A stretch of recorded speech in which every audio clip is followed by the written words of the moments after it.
bien salut à tous, c'est Lévi Météo, j'espère que vous allez très bien. On se retrouve en ce vendredi 15 septembre 2023 pour l'épisode numéro 37 des Infos du Temps. Oui, j'ai pu enfin me libérer un petit créneau en ce mois de septembre pour faire l'épisode numéro 37. J'avais prévenu qu'en post communauté, j'allais peut-être pas pouvoir. Effectivement, le planning est assez chargé et là j'ai un petit créneau, donc on va en profiter. Dans cet épisode numéro 37, j'aimerais développer avec vous l'actualité météo de ce mois de septembre, de ce qui va en devenir dans les 15 prochains jours, et surtout développer, et là ça va être très important, je vais vous demander d'être très attentif, la partie ouragan. Aujourd'hui, j'aimerais que l'on parle de l'activité des ouragans et de ce qu'il se passe actuellement sur l'Atlantique concernant les trajectoires et l'intensité des ouragans.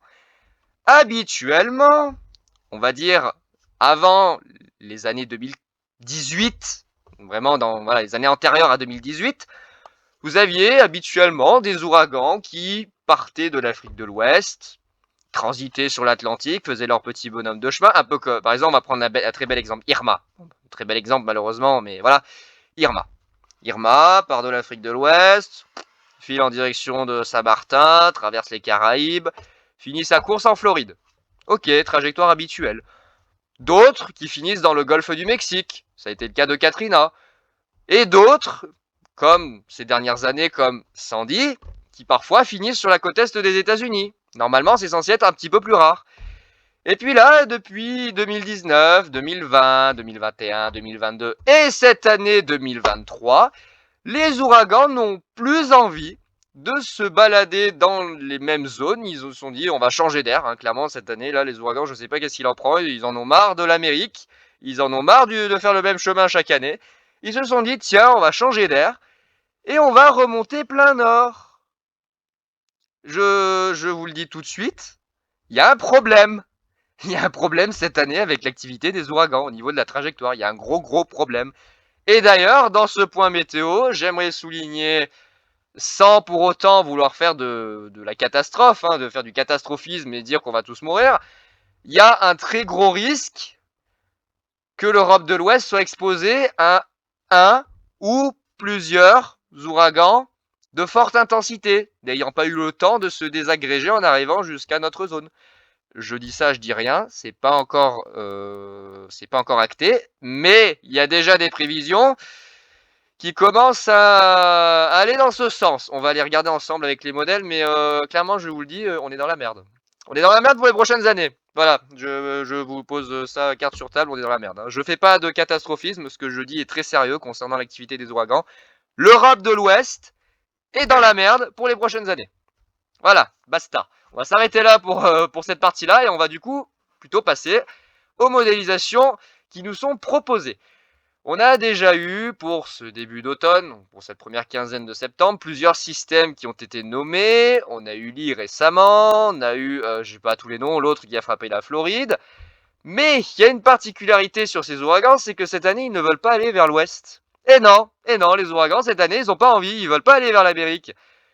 Ils ont tendance, pour cette année 2023, à remonter plein nord. Et là, c'est l'incompréhension totale. Pourquoi les ouragans cette année ne veulent pas suivre la trajectoire habituelle entre l'Afrique de l'Ouest et l'Amérique du Nord, le golfe du Mexique, et potentiellement parfois ça arrive, traverser la péninsule là-bas et finir dans le Pacifique. Mais là, cette année, non.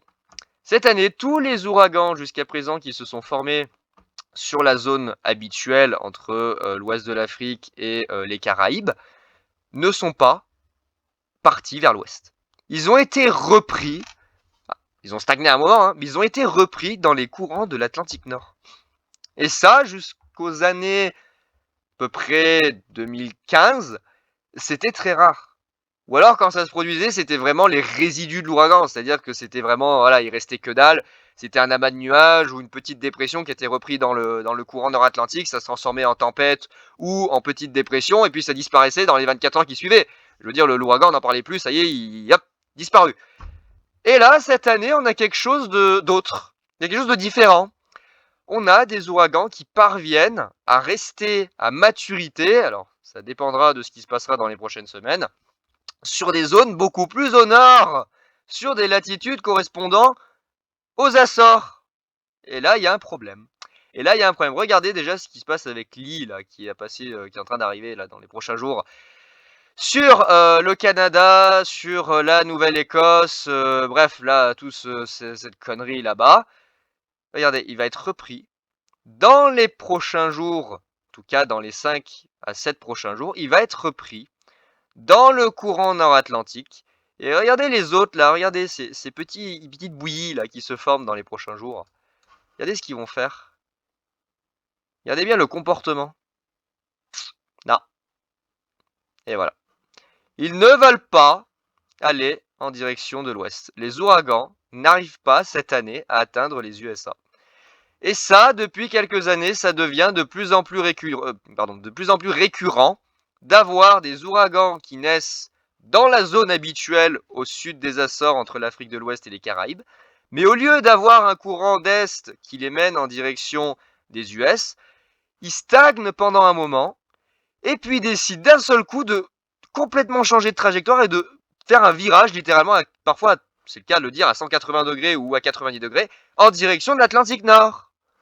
Et là, cette année, bah regardez, on a un exemple, par exemple, là, on a un exemple ici sur la deuxième quinzaine de septembre, avec cet ouragan qui est modélisé ici, qui ne va pas atteindre la côte est des États-Unis, qui va remonter, faire littéralement un demi-tour, et venir être repris dans le courant nord-atlantique et potentiellement menacer l'Europe de l'Ouest sous forme d'un ouragan. Clairement, je vous le dis, là, il est encore au stade d'ouragan, c'est-à-dire que, regardez, il perd absolument pas sa puissance. Il est même accéléré, il est même boosté, regardez, il est même boosté dans son déplacement, il est boosté par les courants nord-atlantiques. Puisque du coup, il advecte avec lui de l'air subtropical, et derrière, il provoque une advection par le nord d'air froid. C'est pas encore vraiment très froid, hein. On n'est pas dans la période où ça s'est encore bien refroidi sur le pôle. Mais du coup, on a un gradient thermique très important qui s'opère sur l'Atlantique, et ça vient booster l'ouragan. Alors que d'habitude, normalement dans le sens contraire, les ouragans viennent mourir dans l'Atlantique Nord en étant repris dans les courants dépressionnaires, dans toutes les zones dépressionnaires de l'Atlantique Nord, dans les eaux fraîches de l'Atlantique Nord, normalement, ce n'est pas le cas cette année. Et là, bah non, non, non, là on a des modélisations qui entrevoient des ouragans qui, au lieu de partir vers l'est, ils reviennent par l'ouest. Alors je sais pas qu'est-ce que ça va donner dans les prochaines semaines, mais je vous le dis, je suis très inquiet. Je vous le dis, je suis très inquiet. Je suis pas du tout rassuré de cette situation. Déjà, regardez, on a Lee là qui va se diriger, là qui va être repris, qui va se diriger en direction des îles Britanniques, qui va réactiver une tempête. Ah voilà, accessoirement, hein, Lee va se retransformer en tempête ici du côté de l'Écosse et du nord de l'Irlande. Hein, c'est bien Lee, hein, ça c'est Lee. Hein. Là, 970, c'est Lee. Hein. Attendez. Europe, regardez. Regardez, Lee est là. Lee, c'est ce truc là, tout à gauche à 1000. Et Lee, qu'est-ce qu'il va faire? L'ordinateur fait pas des conneries. Il va se diriger sur le sud du Groenland. Il va être repris dans le système dépressionnaire présent sur les îles britanniques et au sud du Groenland et de l'Islande. Et il va se retransformer. C'est ça qui est incroyable, c'est que Lee ne va pas totalement disparaître. On peut le suivre à la trace. Il va être repris, se retransformer en une nouvelle super tempête sur le nord de l'Irlande. Voilà où on en est en 2023. On a des reprises d'ouragans sur l'Atlantique Nord. Chose qui habituellement ne se produit pas vraiment très souvent. Bien, dans la plupart des cas, jusqu'aux années 2015, la plupart des ouragans, sauf certaines exceptions, venaient mourir dans l'Atlantique Nord, c'est-à-dire qu'ils explosaient totalement, il n'y avait plus rien. Là, on n'y est plus là. Là, les ouragans, ils arrivent à se reformer. Ils arrivent à rester en vie et à se reformer. Et regardez à la fin du run. Regardez lui, là. Alors certes, c'est qu'une modélisation parmi tout ce qui a été proposé ces derniers jours. Mais je vous assure, c'est pas là au CMWS, c'est pas CEP, c'est pas le seul à avoir ça, hein, proposer ce scénario. Vous allez voir GFS, ils voient la même chose. Alors pas exactement de la même manière, mais ils voient dans la même période ce système être repris par les courants de l'Atlantique Nord et venir potentiellement s'écraser sur l'Europe de l'Ouest, sous forme possiblement d'un ouragan de catégorie 1. Alors après à voir. Là, au vu de la formation, je dirais plus qu'on serait sur un catégorie 2 ou 3. Hein. Avoir du catégorie 2 ou 3 au nord des Açores, à une latitude équivalente à la France, je crois que de mémoire, on n'a jamais vu ça. Je crois que de mémoire, sur les derniers, les 100 ans de relevés météo, ou plus, j'en sais rien, de l'Atlantique Nord, je pense qu'on a jamais vu ça. Pour l'instant, c'est pas confirmé, ce n'est qu'une modélisation. Attention, là, à l'instant T, c'est une modélisation au jour J, 15 septembre 2023. Je dis pas que demain, d'un seul coup, il va disparaître l'ouragan. Hein. C'est ce qui se produit d'ailleurs depuis plusieurs jours, c'est que les ouragans, un coup ils disparaissent, un coup ils reviennent. On sait pas trop comment ça va se passer, parce que du coup, un coup les modèles ils les enlèvent, et puis d'un seul coup, ils reviennent. On verra bien. Mais en est-il toujours qu'avoir un système cyclonique, en fait, d'une telle intensité à une telle latitude, ça devient critique. Ça devient très sérieusement critique. Il y a un problème là, il y a un problème, il y a un truc qui va pas avec l'Atlantique Nord. Depuis quand l'Atlantique Nord arrive à faire de la gestation d'ouragan? Il y a un truc qui m'échappe, il y a un truc qui m'échappe. Il y a un truc qui m'échappe. Franchement, il y a un truc, ça va pas là. Ça va pas, regardez, on le voit. Ici, on voit le marquage des températures. Regardez, on voit l'aspiration de l'air subtropical que fait l'ouragan. Il y a un truc qui va pas. Il y a un truc qui va pas avec les ouragans cette année. Ils veulent pas aller vers l'ouest.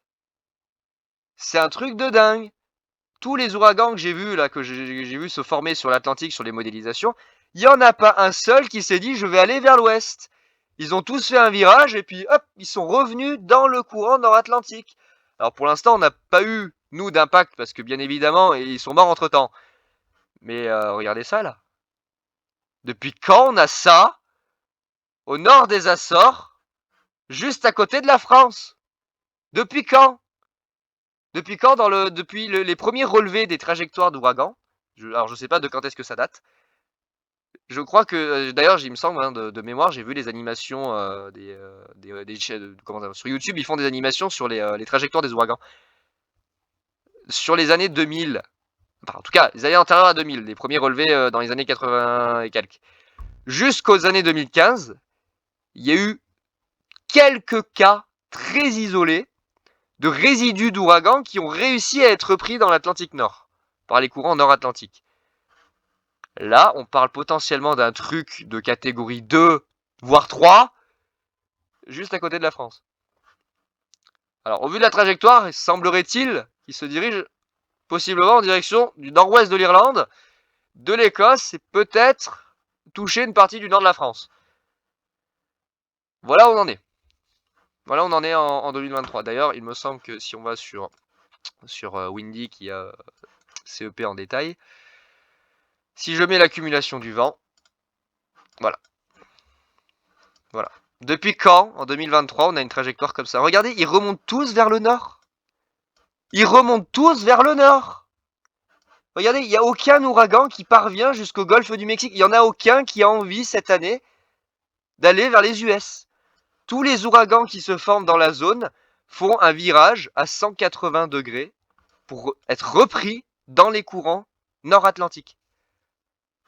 Il y a un gros problème. Alors là c'est 240, là c'est un catégorie 5. Catégorie 5, les gars. Je sais pas si vous réalisez que là, ils modélisent un catégorie 5 juste au nord des Açores, à une poignée de kilomètres de la France. Alors, au vu de la trajectoire, je dirais que possiblement, il partirait comme ça. Imaginez un ouragan de catégorie 5 qui frappe l'Irlande. Je sais pas si... alors, il sera peut-être pas en catégorie 5 quand il va arriver, il va sûrement baisser en intensité d'ici là. Mais imaginez ça. Imaginez ça, la distance à laquelle il est de nous tous là. Je sais pas si vous vous rendez compte. C'est super proche. C'est super dangereux. Surtout, ça montre qu'il y a un changement dans le comportement des ouragans. Et ça, il y a les spécialistes qui l'avaient déjà étudié, qui l'avaient déjà souligné. Que dans les prochaines années, il risquait d'y avoir de plus en plus d'ouragans qui changent leur trajectoire et qui se dirigent vers l'Europe. C'est-à-dire qu'on n'aurait plus des ouragans qui traversent... Oui, normalement, les ouragans, ils prennent naissance sous forme d'amas orageux ici sur l'ouest de l'Afrique. Et ici, dans le Sahraoui démocratique et la Mauritanie. Vous avez donc les ouragans ici qui se forment dans cette zone entre Mauritanie, Sénégal et cette république arabe, je sais pas quoi là. Ça se dirige ici. Ça suit cette zone. Vous voyez, comme par exemple ici cette modélisation. Ça part normalement au nord de Porto Rico, la République dominicaine. Ça s'écrase de temps en temps sur toutes les îles ici. Et ça finit normalement dans la plupart des cas jusqu'aux années 2015, en tout cas dans les années 2000 et la fin du XXe siècle, la Floride, le golfe du Mexique, la Nouvelle-Orléans, la Louisiane accessoirement, hein, pour ceux voilà, qui se rappellent Katrina, et puis bah, tout le golfe du Mexique, j'ai envie de vous dire, hein, toute cette zone-là, bah, ils ont l'habitude d'avoir des ouragans. Et depuis quelques années, on a ça. Voilà, depuis quelques années, on a ça. On a ce genre de choses. On a des ouragans qui ne veulent plus. Je sais pas s'ils veulent plus ou s'ils n'y arrivent plus, mais en tout cas des ouragans qui ne parviennent plus à atteindre la côte est des États-Unis. Et cette année, plus que n'importe quelle année, j'ai jamais vu ça. Clairement, depuis que je regarde les prévisions météo, même dans les historiques de trajectoire des ouragans qu'il y a sur Internet, dans les vidéos qui retracent les différents ouragans sur plusieurs années, sur plusieurs saisons, j'en ai pas vu beaucoup faire ça. Hein. Et puis alors là, ça, c'est la première fois que je le vois. Une trajectoire comme ça, c'est la première fois que je vois ça. Là, sur CEP, c'est la première fois que je vois ça. Des saisons précédentes, j'ai jamais vu ça. J'ai jamais vu un ouragan aussi intense essayer de se rapprocher de l'Europe de l'Ouest. Il n'y en a aucun, de tous ceux qui se sont formés dans la zone, il n'y en a aucun qui est parti dans la bonne trajectoire. Ils remontent tous plein nord. Il y a un problème. Il y a un problème, les gars. Il y a un problème. Ça va pas? Ça va pas? Regardez. Alors là, on a Lee qui va faire son petit bonhomme de chemin. Là, on a lui. Et là, on a les futurs systèmes là, qui vont se former dans les prochains jours. Donc ça donne ça. Donc vous voyez, on a toujours voilà, nos systèmes. Donc là, on a lui qui va aller frapper la Nouvelle-Écosse. Qui va passer très près de New York, sans rappeler Sandy, hein, voilà, n'est-ce pas? Ça va rappeler sûrement de mauvais souvenirs aux habitants de New York. La Nouvelle-Écosse, bah voilà, hein, j'ai envie de vous dire, la Nouvelle-Écosse qui va se taper un ouragan de catégorie, les vents là, à peu près, catégorie 2, hein, entre 1 et 2. Alors, je dirais plus du catégorie 2, catégorie 2 là. Donc la Nouvelle-Écosse qui se fait démonter la tronche, puis regardez lui là. Regardez les petits trucs là, regardez lui là. Regardez ces petits trucs là. Et vous voyez ce petit truc tout gentil, regardez bien ce qu'il va faire. C'est lui qu'on va surveiller justement. C'est lui que je vais surveiller dans les prochains jours et on va le surveiller. Alors je sais, bon l'animation est très longue, on va faire plus rapide. Regardez ce qu'il va faire. Alors déjà, on voit ici, regardez, on a le système Lee là. Vous voyez, on a le système Lee qui vient mourir sur la Nouvelle-Écosse. Mais il n'est pas totalement mort. Puisque regardez, une fois qu'il a traversé la Nouvelle-Écosse, qu'est-ce qu'il fait? Il est repris dans les zones de formation des dépressions nord-atlantiques. Et puis pouf, il est repris dans le système dépressionnaire et dans les complexes dépressionnaires de l'Atlantique Nord. Et regardez, il se réactive. Le mercredi 20, il se réactive en tempête sur le nord de l'Irlande. D'ailleurs, on va avoir une partie de l'influence de cet ex-ouragan sur la France avec un flux de secteur sud-ouest. Qui apportera très probablement d'ailleurs des intempéries sous forme d'orage, de pluie, puisqu'on aura un gros flux de sud qui va se mettre en place. Et voilà, on aura très probablement des orages à nouveau pour la période du 20 septembre. Voilà, hein, je dis ça, je dis rien. Et du coup, de l'autre côté, mis à part ça, de l'autre côté, regardez lui, là, qu'on suivait. Regardez lui. Qu'est-ce qu'il va faire? Il va remonter, il va remonter, il va remonter. Il va pas aller vers les US. Non, il n'a pas envie. Et pouf! Regardez, là, regardez la vitesse à laquelle il est repris dans les courants nord-atlantiques. Et là, on a une véritable bombe à retardement qui menace l'Europe de l'Ouest. Et potentiellement, ce truc, il peut être revu, en tout cas sa trajectoire peut être revue, soit plus au sud, soit plus au nord. Dans tous les cas, on est dans la merde. Pour cette saison 2023, je pense que l'Europe est dans la merde. On a du souci à se faire. Clairement, on a du souci à se faire, je vous le dis. Il n'y a aucun ouragan, aucun des ouragans qui parvient à atteindre les États-Unis correctement. Ils ont tous une trajectoire plein nord. Je sais plus quoi faire, moi. Il y a un problème, il y a un problème. Même GFS, regardez, si on regarde GFS, même GFS, lui. Voilà, regardez, lui, hop, alors, il vient mourir sur les Açores, mais regardez où il va. Hop, il remonte. Il va pas vers l'ouest, il remonte. En même temps, il y a l'anticyclone des Açores qui se fout un peu en plein milieu. Et vous voyez, il remonte. Là, on a Lee, à 995, qui est repris. Alors lui, il le voit moins creux d'ailleurs, GFS, hein, du côté des îles britanniques, hein, mais CEP voit très bien la reprise tempétueuse sur le nord de l'Irlande. Et là, regardez GFS, regardez la concordance avec CEP, c'est là que c'est terrifiant. C'est là que c'est terrifiant, regardez. L'ouragan de la semaine prochaine. L'ouragan de la semaine prochaine, il est là. Il est là. Il est là, regardez, GFS le voit. Et où est-ce qu'il voit aller l'ouragan? Alors CEP pour l'instant on peut pas savoir. On peut en déduire une trajectoire, on va dire approximative avec le run actuel. Et GFS, regardez où il le voit partir. Jusque sur l'Islande! Jusque sur l'Islande! C'est un truc de fou! Regardez l'ouragan où il va! Puis alors, il perd presque pas une once de puissance. Hein. Il se désactive un petit peu.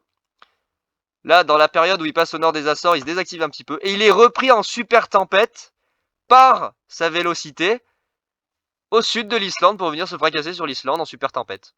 À 960, 955. C'est hallucinant. C'est hallucinant. Alors GFS, lui, il voit une trajectoire vraiment nordique, direction de l'Islande. C'est pas le cas de CEP pour l'instant. Donc au niveau de la trajectoire, on a des divergences. Ça va sûrement changer encore dans les prochains jours. Mais depuis quand les ouragans, ils partent autant au nord? Depuis quand les ouragans, ils arrivent avec une telle puissance sur de telles latitudes? Qu'est-ce que je vous dis? Qu'est-ce que je vous dis? Ça va pas, ça va pas, ça va pas. Regardez, regardez, même Icon, il le voit. Ah, regardez, Icon, il le voit. Regardez, même Icon, il le voit. Tous les modèles voient ce foutu ouragan qui repart vers l'Atlantique Nord. Je sais pas qu'est-ce qu'il va nous faire, lui, dans les prochains jours. En tout cas, il va falloir surveiller. Il va falloir le surveiller. En tout cas, il y a un gros risque. Ouais, je suis pas serein. Clairement, je vous le dis, je suis pas serein. Vraiment pas. Vraiment pas. Et là, on a notre petit, le petit lit. Voilà. Et là, on voit bien Icon qui est en accord avec CEP. On voit ici, ça, ce noyau, c'est lit. Et Ouragan Lee, voilà, qui est repris et qui finit en méga tempête du côté de l'Irlande. Hein, qui a défoncé l'Irlande avec des rafales à 200 km/h. Au KLM. Et nous, la France, on est effleuré par différentes alvègues avec des petits coups de vent de sud, là, qui devraient un peu brasser la masse d'air. Et possiblement des dégradations orageuses. Mais surtout ça, c'est ça qui m'inquiète. C'est lui. Je sais pas qu'est-ce qu'il va faire. Je sais pas où il va aller. Regardez même, oh là là, regardez même GEM, il le voit. Regardez même GEM, il voit le système repris en super tempête sur l'Atlantique Nord. Regardez d'ailleurs la régularité des isobars, on dirait une toile d'araignée, c'est sidérant. C'est un siphon, regardez, c'est magnifique, on dirait le siphon dans la salle de bain. Vous savez, les représentations des tourbillons dans les dessins animés, regardez, les isobars sont quasiment bien alignés les uns aux autres, c'est presque parfait. Trop parfait. Trop parfait, c'est trop parfait, il y a un truc qui va pas. Est-ce que lui il le voit? Et lui aussi il le voit, regardez, il est là en bas à gauche. Il est là en bas à gauche! Oh putain. Ouh là là Non mais vraiment, il y a un problème. Il y a un problème avec Ouragan là! Je vous confirme qu'il y a un problème. Attendez, c'est qui que je voulais regarder? Ah oui, est-ce que lui il le voit? Alors lui il le voit pas encore dans l'ensembliste, il le voit pas. On a qui encore? Ouais, non, pas lui. Lui, de toute façon, on pourra pas savoir. Bah, pour l'instant, on va attendre. Pour l'instant, on n'a pas le choix, il va falloir attendre. Puisque dans tous les cas, on n'a pas d'autres. Non, de toute façon, on n'a pas d'autres modèles. Dans tous les cas, il va falloir attendre. Il va falloir attendre de voir ce qui va se passer. Et du coup, bah, pour l'Europe, qu'est-ce que ça va induire?